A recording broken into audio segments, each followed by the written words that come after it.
Hey guys, this is Julia Gauld from the Berlin Flower School. Last time I talked about the 5 columns of success, and the first column was your style, your color vision, your basically your flower choice. All right, but apart from that, what really creates a style, it's not only the flower choice, but it's also the choice of the vessel you're taking in. And I have here 3 example tables where I'm talking a little bit in depth about the vessels that you can choose for a certain style. I have also on Instagram, I showed how actually different styles look, but I will also talk about them in depth a little bit. Okay, so style number 1 is this. So we have here like a typical urn.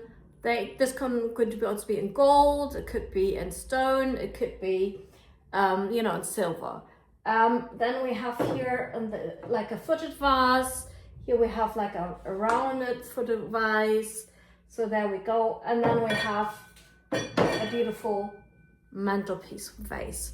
Okay, so all of these that are here, these vases are used for more classical style, meaning I would do a garden style in them, or I would also do the very classical opulent style where you just have like a round shape of a dome shape, while here I would do maybe a triangle in it where I also have a mixture of foliage and sort of a floaty view on my style.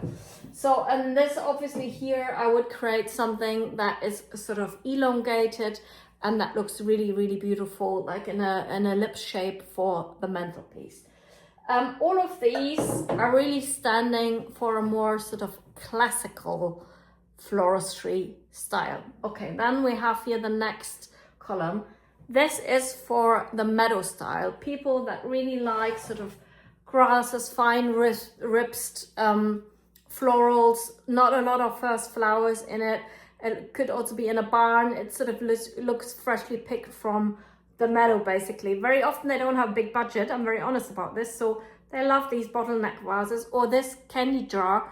That is also very often when they come here for consultation, this is something they really love. And then also what you see is sometimes that you have the flower bouquets in a sort of an old picture, sort of a more sort of vintagey look and feel, or you have also these sort of more withered, also stone urns where you also feel like this was standing outside for a long time and it has this sort of more natural look and feel. Okay, let's move this to the side. Then we have here the modern style, meaning that we have here very little foliage, first flowers en masse, but you also see the stems, and it's really about showing your flowers in proportion and more sculptured kind of point of view. And for this type, these very beautiful footed vases are very en vogue. They're very beautiful. Usually they have one distinct color, also maybe white, or then I also have these bowls. These actually both were bowls just as kitchen utilities, but they fit the theme quite nice, and this was a muesli bowl. And as you can see, I used it with a pin frog. And these are have a very sort of modern, simple, non-decorated feeling to them, and design. And also the cylindric vase, you could just pop in a couple of birds of paradise or some exotic anthuriums, and this lines here are very simple, minimalistic. So this one is very about minimalism, while obviously this is more about opulence or also decoration, and we have silver and gold and so on, while here we have no silver and gold, right? Then we have our last little tray here, and that is this one here.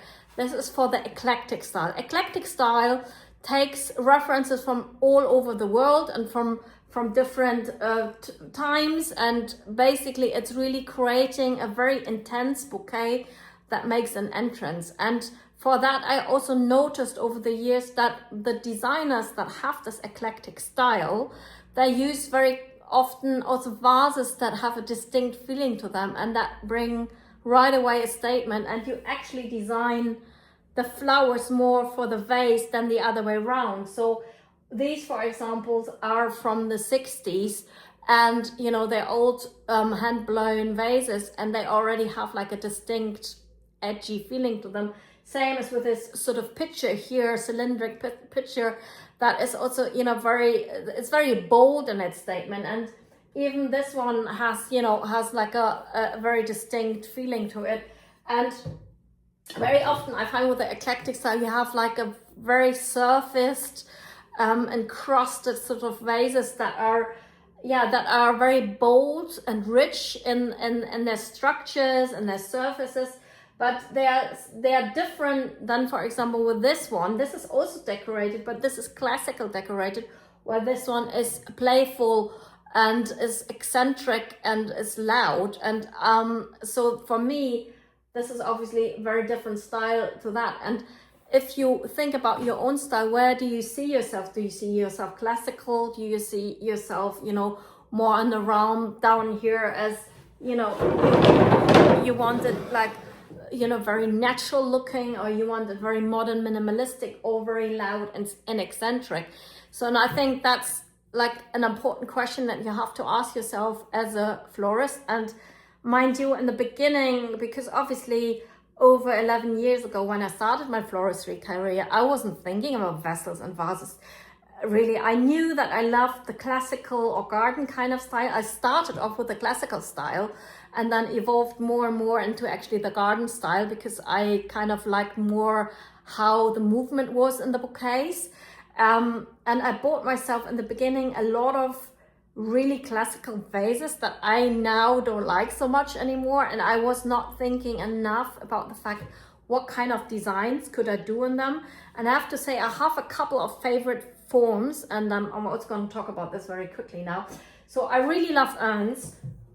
Okay, why do I love urns? Because in an urn you can do a round dome shape, you can do a triangle shape in it, or you can also do something that is sort of droopy and, you know, to both sides, and it's quite nice. So for me, urns, and they have been around for really thousands of years. Urns have been around also in the antiques, you already had them, because the forms are really very easy to design with. So it's always good to invest into an urn, right?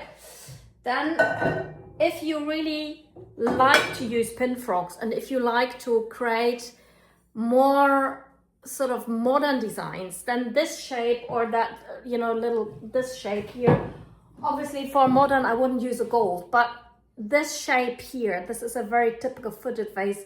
You can also do amazing, beautiful designs in them. So they are worth buying. And this is a shape you will, you know, you will use again and again. All right. So, and then I have to admit, even though personally I'm not such a big fan of them, but I've rented these out again and again at weddings because people love them. And I think they love them because they're so, I would like to use the word boring, but I think they are sort of fitting in nearly everything. And therefore they are not bold, they're not loud, they kind of fit in everywhere. So this is sort of, if I had to invest again, I would do that. And then my absolutely personal favorite is this one. I just started collecting them, and I have a mantelpiece and I love to use them. I think they, whatever you do in them, in this lip shape, I think it looks grand. So therefore these are my favorites. So I hope that little, you know, that little vessel knowledge helped you to maybe make your own decisions, what kind of vessels you want to use for your style, and maybe also where you should invest. Because if I would have known in the beginning this, I actually wouldn't have bought so many crappy vases that I never used. So lots of love from Julia, and I hope you're all doing well. Take care. Bye.